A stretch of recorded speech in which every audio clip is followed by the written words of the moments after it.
بسم اللہ الرحمن الرحیم۔ ماہ رمضان برکت والا، رحمت والا مہینہ، مغفرت والا مہینہ گزر رہا ہے اور اس کا آخری عشرہ شروع ہو چکا ہے جو دوزخ سے بری ہونے کا ہے۔ 4 اعمال ایسے ہیں جو اس آخری عشرے کے اندر ضرور کرنے چاہیے۔ سب سے پہلا یہ ہے کہ اعتکاف کرنا۔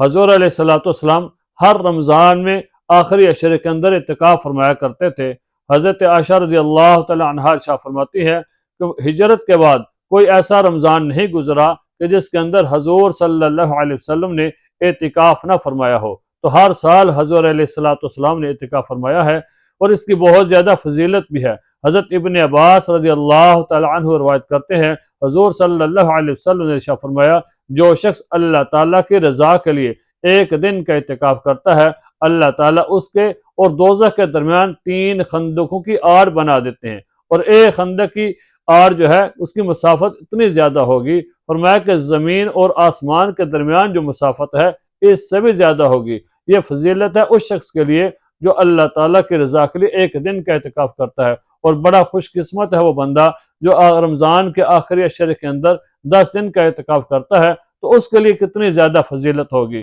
تو اللہ تعالیٰ اگر توفیق دیں تو ہر رمضان کے اندر اعتکاف ضرور کرنا چاہیے۔ حضرت عائشہ رضی اللہ تعالیٰ عنہا ارشاد فرماتی ہیں حضور صلی اللہ علیہ وسلم رمضان کے آخری عشرے میں اعتکاف فرمایا کرتے تھے، اور ارشاد فرمایا کرتے تھے کہ رمضان کے آخری عشرے کے اندر لیلۃ القدر کو تلاش کرو، اور خود حضور صلی اللہ علیہ وسلم نے رمضان کے پہلے عشرے میں اعتکاف فرمایا لیلۃ القدر کو تلاش کرنے کے لیے۔ جب 10 دن کا اعتکاف مکمل ہوا تو جبریل امین تشریف لائے، فرمایا یا رسول اللہ صلی اللہ علیہ وسلم جس چیز کو آپ تلاش کر رہے ہیں وہ اگلے راتوں کے اندر ہے۔ حضور علیہ السلام نے ارشاد فرمایا میں نے پہلے 10 دن کا اعتکاف کیا لیلۃ القدر کو تلاش کرنے کے لیے، ابھی جبریل امین نے بتایا ہے کہ وہ لیلۃ القدر کی رات اگلی راتوں کے اندر ہے، تو میں 10 دن کا اور اعتکاف کروں گا۔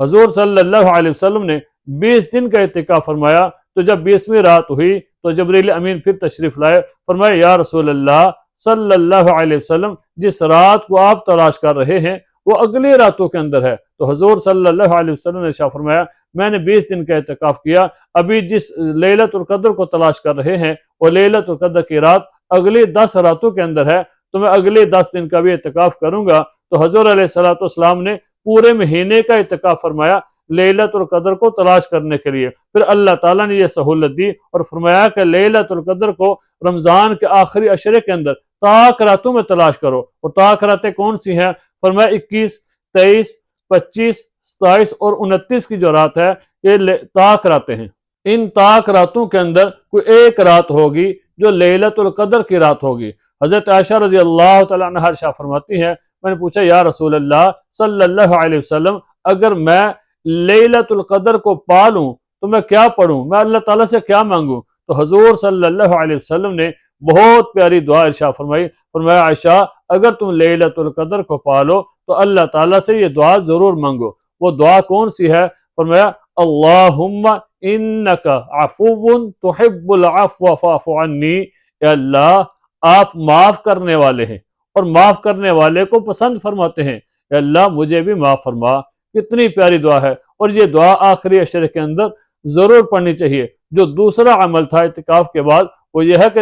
آخری عشرے کی دعا کو پڑھنا، تو ایک یہ دعا بھی ہمیں پڑھنی چاہیے کہ اللہ تعالیٰ سے اپنے لیے معافی کی دعا مانگنی چاہیے۔ اللہ تعالیٰ معاف کرنے والے ہیں اور معاف کرنے کو پسند فرماتے ہیں، اللہ مجھے بھی معاف فرما۔ اگر ہم سے کوئی غلطی ہو جائے، خطا ہو جائے، تو ہم لوگوں سے ہمیں چاہیے کہ ہمیں معافی مانگ لینی چاہیے، اور اگر کوئی ہمارے اوپر ظلم زیادتی کرے تو ہمیں چاہیے کہ اس کو معاف کر دینا چاہیے، اس کے ساتھ درگزر کا معاملہ کر دینا چاہیے۔ ایک بزرگ تھے تو ان کے پاس میں ایک آدمی رہتا تھا، تو اچانک اس کا انتقال ہوا، تو خواب کے اندر ان کو زیارت ہوئی، پوچھا کہ تمہارے ساتھ اللہ تعالیٰ نے کیا معاملہ کیا ہے؟ تو انہوں نے کہا کہ میرے ساتھ اللہ تعالیٰ نے بخشش کا معاملہ فرما دیا ہے۔ تو انہوں نے پوچھا کہ کون سا ایسا عمل تھا جس کی وجہ سے تمہاری بخشش ہوئی؟ فرمایا کہ اتنا بڑا نہیں تھا، بلکہ عمل تو یہ تھا کہ میرے گھر کے اندر میری بیوی سے کبھی نقصان ہو جایا کرتا تھا، کبھی کوئی نقصان ہوتا تو میں اس کو اس وجہ سے معاف کر دیتا تھا کہ یہ اللہ کی بندی ہے اور انسان سے غلطی ہو جاتی ہے، تو میں اس وجہ سے اس کو معاف کر دیتا تھا کہ اللہ کی بندی ہے تو میں اس کو معاف کر دیتا، اور یہ کمزور ہے، انسان سے غلطی ہو جاتی ہے، خطا ہو جاتی ہے، تو میں اس کو معاف کر دیتا۔ فرمایا کہ اس عمل کی وجہ سے جب میں اللہ تعالیٰ کے سامنے پیش ہوا تو اللہ تعالیٰ نے فرمایا کہ تو نے اس کو اپنی بیوی کو میری بندی سمجھتے ہوئے معاف کر دیا کہ انسان کمزور ہے، غلطی ہو جاتی ہے، تو میں تو اس چیز کا زیادہ حقدار ہوں کہ میں اپنے بندے کو معاف کروں، تو جب میں تجھے بھی معاف کرتا ہوں تو اللہ تعالیٰ نے مجھے بھی معاف فرما دیا۔ تو اگر ہم سے کوئی غلطی ہو جائے تو ہمیں معافی مانگ لینی چاہیے، اور اگر ہمارے ساتھ کوئی بندہ کوئی ایسی بات کرتا ہے یا کوئی ایسے حرکت کرتا ہے جو ہمیں پسند نہیں ہوتی، جو ہمیں ناگوار گزرتی ہے، تو ہمیں اس کو چاہیے کہ معاف کر دینا چاہیے۔ ایک تو عمل یہ کرنا چاہیے کہ عشرے کے اندر دعا پڑھنی چاہیے، اللہم انک عفو تحب العفو فاعف عنی، اللہ آپ معاف کرنے والے ہیں، معاف کرنے والے کو پسند فرماتے ہیں، اللہ مجھے بھی معاف فرما۔ اور آخری عشرے کی ایک دعا یہ بھی پڑھیں، اللہم اجرنی من النار، اللہ مجھے دوزخ کی آگ سے پناہ عطا فرما۔ دوزخ کی آگ سے پناہ مانگنی چاہیے۔ اور حضور صلی اللہ علیہ وسلم نے ارشاد فرمایا کہ جو بندہ فجر کی نماز کے بعد یہ دعا پڑھتا ہے، اللہم اجرنی من النار، 7 دفعہ پڑھتا ہے، اور اگر شام تک اس کا انتقال ہو جاتا ہے تو اللہ تعالیٰ اس بندے کو دوزخ سے بری فرمائیں گے، اللہ تعالیٰ اس کو دوزخ سے چھٹکارا عطا فرمائیں گے۔ اور اگر کوئی بندہ شام کو مغرب کی نماز کے بعد یہ دعا پڑھتا ہے، 7 مرتبہ پڑھتا ہے، اور اگر اسی رات اس کا انتقال ہو جاتا ہے فجر سے پہلے تو اللہ تعالیٰ اس کو دوزخ سے چھٹکارا عطا کریں گے، اس کو دوزخ سے نجات عطا کریں گے۔ تو یہ دعا ہمیں ضرور پڑھنی چاہیے۔ اور تیسرا عمل جو ہے وہ ہے کہ اپنے گناہوں کی اللہ تعالیٰ سے معافی مانگنا۔ انسان سے غلطی ہو جاتی ہے، انسان سے کبھی گناہ جان بوجھ کر کرتا ہے، کبھی انجانے میں گناہ ہو جاتا ہے، کبھی گناہ کرنے کا ارادہ نہیں ہوتا لیکن پھر بھی گناہ ہو جاتا ہے، تو ہمیں چاہیے کہ ہر وقت اللہ تعالیٰ سے اپنے گناہوں سے معافی مانگنی چاہیے۔ اور اللہ تعالیٰ بندے کو پسند فرماتے ہیں کہ جس وقت بندہ گناہوں سے معافی مانگتا ہے، بندہ اللہ تعالیٰ کے سامنے روتا ہے، اور پھر گناہ کے بعد کوئی ایسا اچھا عمل کریں، کوئی ایسا نیک عمل کریں کہ جو ہماری اس کی نیکیاں جو ہے ہمارے اس گناہ کو ختم فرما دیں، تو اللہ تعالیٰ پھر اس بندے کے اوپر فخر بھی فرماتے ہیں، اور فرشتوں کے سامنے اللہ تعالیٰ کہتے ہیں کہ یہ اس بندے کے بارے میں تم کہا کرتے تھے کہ یہ بندہ دنیا میں فساد کرے گا، خون خرابہ کرے گا، دیکھو یہ بندے سے غلطی ہوئی، یہ بندہ تو مجھ سے ڈر کے، مجھ سے خوف کرتے ہو مجھ سے گناہوں کی معافی مانگ رہا ہے،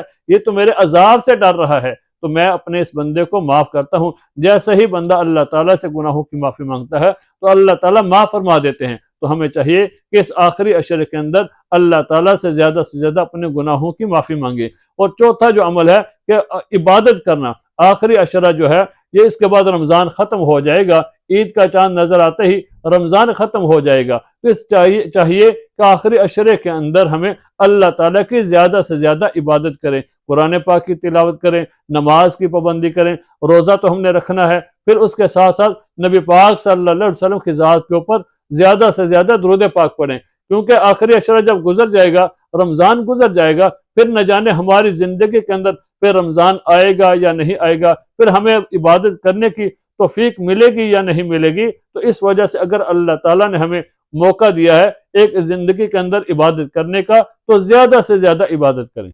تو اللہ تعالیٰ سے دعا ہے کہ اللہ تعالیٰ ہمیں یہ 4 اعمال کرنے کی توفیق عطا فرمائے۔